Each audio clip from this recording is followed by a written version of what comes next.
बिहटा के गेंदा फूल, कैमूर के अदरक के साथ बैगन भंटा को अव्वल पाने पर पुरस्कृत किया गया है। बिहटा के गेंदा फूल, कैमूर के अदरक के साथ बैगन भंटा को अव्वल पाने पर पुरस्कृत किया गया है। कृषि विभाग के उद्यान निदेशालय की ओर से सिन्हा लाइब्रेरी में लगी 3 दिवसीय प्रमंडलीय उद्यान प्रदर्शनी 5 के समापन समारोह में रविवार को 75 किसानों को पुरस्कृत किया गया। गेंदा फूल में बिहटा के राजकुमार सिंह को पहला पुरस्कार दिया गया। शहद में बक्सर के मनोज कुमार सिंह, जैम में कैमूर के छोटू सिंह यादव, अचार में दानापुर के मंजीत कुमार, ओएस्टा मशरूम में रोहतास के संजय गुप्ता, बटन मशरूम में पुनपुन के जयचंद, अमरूद में मसौड़ी के लक्ष्मण प्रसाद, स्ट्रॉबेरी में नालंदा के कौशलेंद्र कुमार, मूली में फतुहा के विद्या प्रसाद आदि को पुरस्कार दिया गया है। संजय गांधी जैविक उद्यान में गेंडा की संख्या 14 होगी। संजय गांधी जैविक उद्यान में गेंडा की संख्या 14 होगी। एक मादा जिराफ को संजय गांधी जैविक उद्यान से असम को दिया जाएगा। इसके बदले में असम से एक जोड़ा हुलॉक गिब्बन, एक जोड़ा ब्लैक पैंथर और एक मादा गेंडा लाई जाएगी।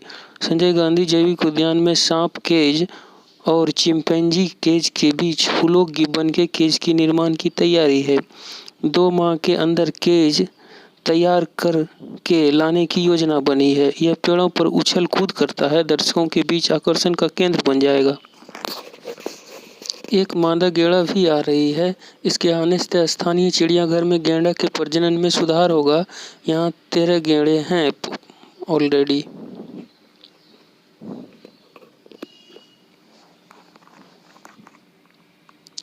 निगमा पूजा का शुभारंभ हुआ। महाबोधि मंदिर में 10 दिवसीय निगमा पूजा का शुभारंभ हुआ। इस पूजा में भगवान बुद्ध व उनके अवतारों की पूजा की जाती है। पूजा को लेकर पवित्र बोधि वृक्ष की छांव में बड़ी संख्या में घी, मक्खन और मैदा से तैयार कलाकृति युक्त तोरमा का आकर्षक ढंग से रखा जाता है। अब पुनः भारत की हिस्सेदारी 7% से ऊपर पहुंच गई है। वैश्विक आय में भारत की हिस्सेदारी घटती जा रही थी। 1913 में हिस्सेदारी मात्र 7.6% रह गई थी। 1952 में यह 3.8% रह गई। 1991 में आर्थिक उदारीकरण की शुरुआत में इससे कुछ सुधार आना शुरू हुआ। अब पुनः भारत की हिस्सेदारी 7% से ऊपर पहुँच गई है। चीन, भारत से इतर चीन ने लगातार वैश्विक कारोबार में अपनी हिस्सेदारी को बढ़ाने पर ध्यान दिया है। साम्यवादी शासन में चीन अपनी मैन्युफैक्चरिंग के दम पर दुनिया का कारखाना बनकर सामने आया। 1980 में शेंझेन में पहला स्पेशल इकोनॉमिक जोन स्थापित किया गया। 1986 में ओपन डोर पॉलिसी ने विदेशी निवेश को बढ़ावा दिया। आज चीन की हिस्सेदारी 18% है। भारत और ब्रिटेन के बीच मुक्त व्यापार समझौता इस साल होने की उम्मीद है। भारत और ब्रिटेन के बीच मुक्त व्यापार समझौता FTA इस साल होने की उम्मीद है, लेकिन इसमें भारतीयों के लिए मुक्त आवाजाही वीजा प्रस्तावों को बढ़ावा नहीं दिया जाएगा। वाणिज्य और उद्योग मंत्री पीयूष गोयल के साथ FTA वार्ता के 6ठे दौर की शुरुआत करने पिछले महीने भारत आई। वार्ता की प्रभारी और ब्रिटिश व्यापार मंत्री कैमी वर्डेनोच ने कहा कि पूर्व प्रधानमंत्री बोरिस जॉनसन की पिछले साल दिवाली तक समझौते की समय सीमा का पालन करना संभव नहीं था, इसलिए इसे बदलना पड़ा। 2021-22 सीजन के दौरान देश में रिकॉर्ड 5,000 लाख टन से अधिक गन्ने का उत्पादन हुआ। 2021-20 सीजन के दौरान देश में रिकॉर्ड 5,000 लाख टन से अधिक गन्ने का उत्पादन हुआ। इस दौरान चीनी मिलों द्वारा 394 लाख मीट्रिक टन सुक्रोज के उत्पादन के लिए 3,574 लाख टन गन्ने की पेराई की गई। इनमें से 36 लाख टन मीट्रिक टन चीनी का प्रयोग एथेनॉल उत्पादन में किया गया और 359 लाख टन चीनी बनाई गई। मंत्रालय के मुताबिक वर्ष 2021-22 भारत के चीनी उद्योग के लिए हर तरीके से ऐतिहासिक रहा है। इस दौरान रिकॉर्ड गन्ना उत्पादन, रिकॉर्ड चीनी उत्पादन, रिकॉर्ड चीनी निर्यात, रिकॉर्ड गन्ने बकाये का भुगतान करने के साथ एथेनॉल उत्पादन का भी रिकॉर्ड बनाया गया है। भारत अब दुनिया का दूसरा सबसे बड़ा निर्यातक देश है। क्रिसिल रेटिंग्स के अनुसार वित्त वर्ष 2023-24 के दौरान भारत के चमड़ा उद्योग और एक्सेसरीज उद्योग का राजस्व 7 से 8% तक घट सकता है। क्रिसिल रेटिंग्स के अनुसार वित्त वर्ष 2023-24 के दौरान भारत के चमड़ा, अपैरल और एक्सेसरीज उद्योग का राजस्व 7-8% घट सकता है। यूरोप और अमेरिका में उपभोक्ता मांग की कमी के कारण राजस्व में गिरावट आएगी। भारत के चमड़ा उद्योग के 85 से 90% उत्पादों का निर्यात किया जाता है। इसमें यूरोप और उत्तरी अमेरिका की करीब 75% हिस्सेदारी है।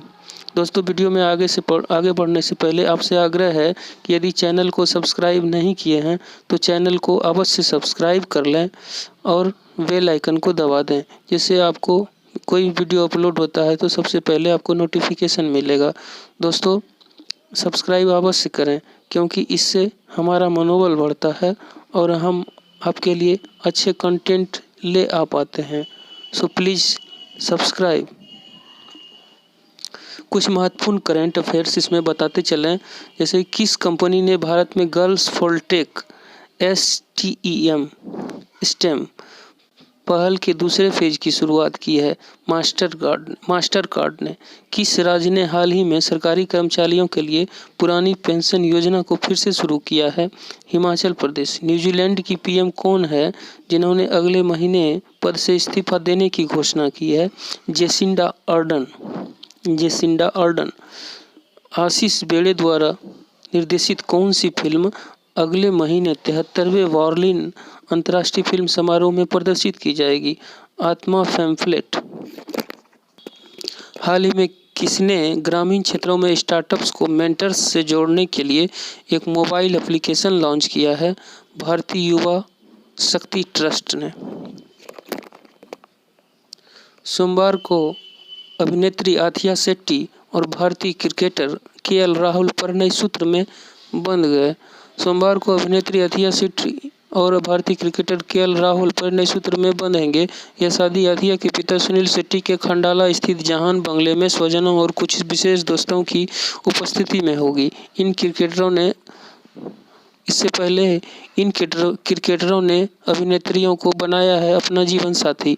मंसूर अली खान पटौदी शर्मिला टैगोर से शादी किए थे।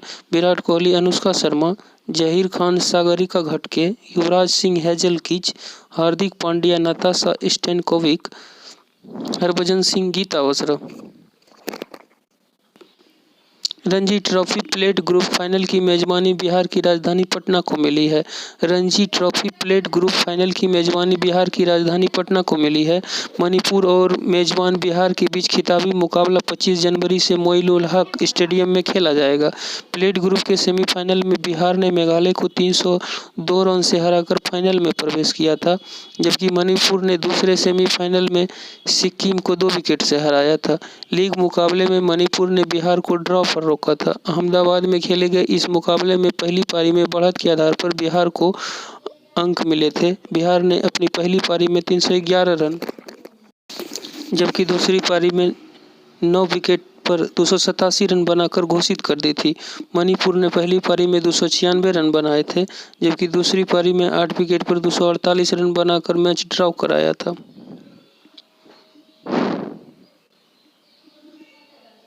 कांग्रेस का कहना है कि पिछले 9 वर्षों में प्रत्येक भारतीयों पर कर्ज 43,124 रुपये से बढ़कर 1,09,373 रुपये हो गया है। कांग्रेस का कहना है कि पिछले 9 वर्ष में प्रत्येक भारतीय पर कर्ज 43,124 रुपये से बढ़कर 1,09,373 रुपये हो गया है और 2014 के मुकाबले यह 2.53 गुना हो गया है। पार्टी ने आरोप लगाया कि देश में कर्ज के साथ ही बेरोजगार और असमानता भी बढ़ गई है।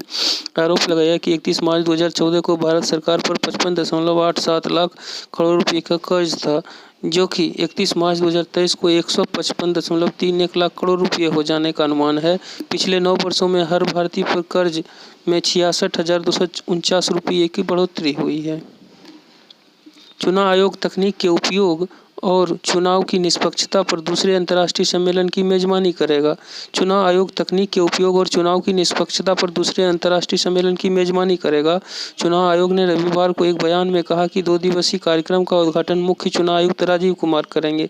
इसमें 17 देशों के चुनाव प्रबंधन निकायों के लगभग 43 प्रतिभागियों और अंतर्राष्ट्रीय संगठनों के 6 प्रतिभागियों के शामिल होने की संभावना है।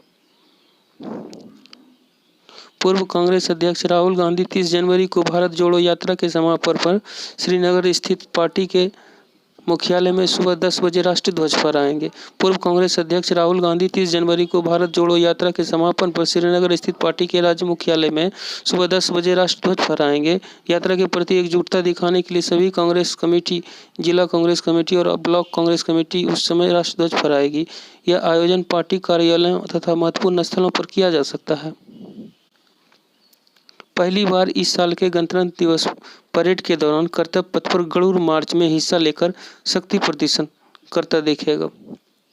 पहली बार इस साल के गणतंत्र दिवस परेड के दौरान कर्तव्य पथ पर गरुड़ मार्च में हिस्सा लेकर शक्ति प्रदर्शन करता दिखेगा। स्क्वाड्रन लीडर PS जैतावत भारतीय वायुसेना दल के रूप में गरुड़ टीम का नेतृत्व करेंगे। वहीं squadron leader Sindhu Reddy marching दस्ते का नेतृत्व करेंगी। इस अवसर पर भारत में निर्मित मिसाइलों के जरिए आत्मनिर्भर भारत का भी प्रदर्शन किया जाएगा। समारोह में भारतीय नौसेना का जासूसी विमान IL-38 भी कर्तव्य पथ पर उड़ान भरेगा। राज्यों की झांकी निकलेगी। निम्नलिखित राज्यों की झांकी इस तरह से होगी: असम सैनानी और अध्यात्म की भूमि, हरियाणा कुरुक्षेत्र में गीता का उपदेश। दोस्तों, असम का जो झांकी होगा वह इस थीम पर आधारित होगा: सेनानियों और अध्यात्म की भूमि, हरियाणा कुरुक्षेत्र में गीता का उपदेश। जम्मू कश्मीर नया जम्मू कश्मीर। उत्तर प्रदेश अयोध्या का दीपोत्सव। झारखंड देवघर का बैद्यनाथ मंदिर। लद्दाख पर्यटन और समग्र संस्कृति। त्रिपुरा पर्यटन और जैविक खेती से आजीविका। उत्तराखंड मानस खंड। बंगाल कोलकाता में दुर्गा पूजा। विदित हो कि इस बार बिहार की झांकी शामिल नहीं हुई है क्योंकि इसके लिए कंपटीशन का आयोजन किया गया था जिसमें बिहार की झांकी का चयन नहीं हो पाया है। धर्म यात्रा भी निकलेगी। 74वें गणतंत्र की परेड इस बार कर्तव्य पथ पर देश की आन बान और शान का नज़ारा तो दिखेगा ही, धर्म यात्रा भी निकलेगी। सैन्य शक्ति, आयुध क्षमता और विभिन्न क्षेत्रों में हुए अभूतपूर्व विकास की झलक के बाद अब राज्यों की झांकियां निकलेगी। परेड में इस बार 23 झांकियां शामिल होगी। इनमें 17 झांकियां विभिन्न राज्यों और केंद्र शासित प्रदेशों की है। इनमें 11 झांकियां विशुद्ध रूप से धर्म, अध्यात्म और पर्यटन की झलक नजर आएगी। अमेरिका के कैलिफोर्निया प्रांत में चांद्रिक नववर्ष मनाने के लिए एकत्रित हुए लोगों पर फायरिंग की वारदात हो गई। अमेरिका के कैलिफोर्निया प्रांत में चांद्रिक वर्ष मनाने के लिए एकत्रित हुए लोगों पर फायरिंग की वारदात हो गई। घटना में 10 लोग मारे गए हैं और 10 घायल हुए हैं। लोगों को निशाना बनाने वाला हमलावर अभी तक पकड़ा नहीं जा सका है। हमलावर के एशियाई मूल होने का शक है। चीनी मूल के लोगों द्वारा मनाए जाने वाला चांद्रिक नववर्ष के उत्सव में हजारों लोग मटरी पार्क के एक डांस क्लब में देर रात एकत्रित हुए थे। गुरुवायूर श्री कृष्ण मंदिर ने घोषणा की है कि उसके पास खजाने में 260 किलोग्राम से अधिक सोना है। केरल के त्रिशूल जिले में प्रसिद्ध गुरुवायूर श्री कृष्ण मंदिर ने घोषणा की है कि उसके पास खजाने में 260 किलोग्राम से अधिक सोना है। मंदिर ने 1700 करोड़ रुपये से अधिक की बैंक जमा राशि होने की जानकारी दी थी। सूचना का अधिकार RTI कानून के सवाल के जवाब में मंदिर के अधिकारियों ने कहा कि मंदिर के पास 263.63 किलोग्राम सोना है, जिसमें कीमती आभूषण और सिक्के हैं। इसमें 20,000 सोने के लॉकेट भी हैं। भाजपा प्रदेश से लेकर बूथ और पन्ना समिति स्तर तक के कार्यकर्ताओं के संबंध में पूरी जानकारी सरल ऐप में संग्रहित करेगी। लोकसभा चुनाव 2024 की तैयारी में जुटी भाजपा प्रदेश से लेकर बूथ और पन्ना समिति स्तर तक के कार्यकर्ताओं के संबंध में पूरी जानकारी सरल ऐप से संग्रहित करेगी। पहल के पूरा होने के बाद आने वाले दिनों में पार्टी के नेताओं को प्रदेश से लेकर पन्ना समिति, बूथ पन्ना समिति स्तर तक के पदाधिकारियों के साथ कार्य समिति सदस्यों की पूरी जानकारी मोबाइल फोन पर उपलब्ध होगी। पार्टी ने कार्यकर्ताओं के मोबाइल में संगठन से जुड़े डिजिटल सरल ऐप में डाटा संग्रह करने की पहल शुरू कर दी है।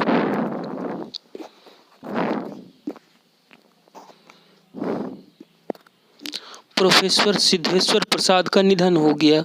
प्रोफेसर सिद्धेश्वर प्रसाद का निधन हो गया।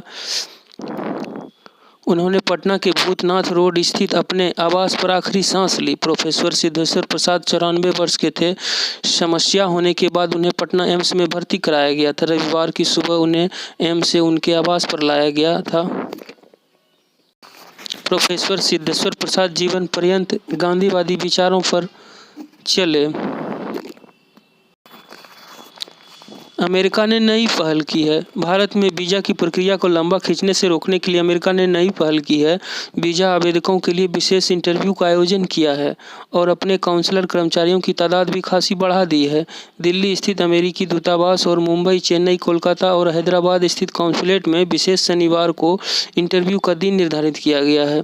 यह इंटरव्यू पहले इन सभी शहरों में 21 जनवरी को हुए। शनिवार विशेष की इंटरव्यू श्रृंखला में पहली बार 21 जनवरी को अमेरिका मिशन ने भारत में इंटरव्यू की नई व्यवस्था की शुरुआत की है।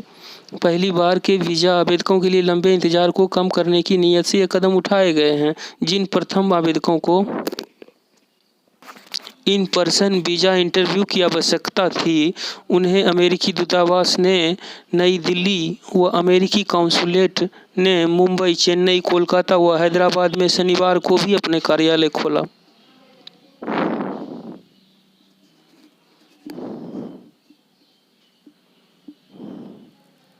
गैर मुस्लिम छात्रों को इन मदरसों से स्कूलों में भेजने को लेकर नोटिस जारी किया गया है। राष्ट्रीय बाल अधिकार संरक्षण आयोग NCPCR ने सभी राज्यों व केंद्र शासित प्रदेशों के मुख्य सचिवों को नोटिस जारी कर उन मदरसों की पहचान करने के लिए कहा है जिनमें गैर मुस्लिम छात्रों को शिक्षा दी जा रही है। NCPCR प्रमुख प्रियांक कानूनगो ने कहा कि सरकार द्वारा फंडेड या मान्यता प्राप्त मदरसों में गैर मुस्लिम छात्रों को दाखिल होने के बारे में विभिन्न जगहों से शिकायत मिली है। इसलिए सभी राज्यों के मुख्य सचिवों से ऐसे मदरसों की पहचान करने को कहा गया। साथ ही गैर मुस्लिम छात्रों को इन मदरसों से स्कूलों में भेजने को लेकर नोटिस जारी किया गया है। दोस्तों, आज का करंट अफेयर्स यहीं तक। दोस्तों, वीडियो पसंद आए तो लाइक और सब्सक्राइब करें। चैनल में बने रहने के लिए धन्यवाद। आपका दिन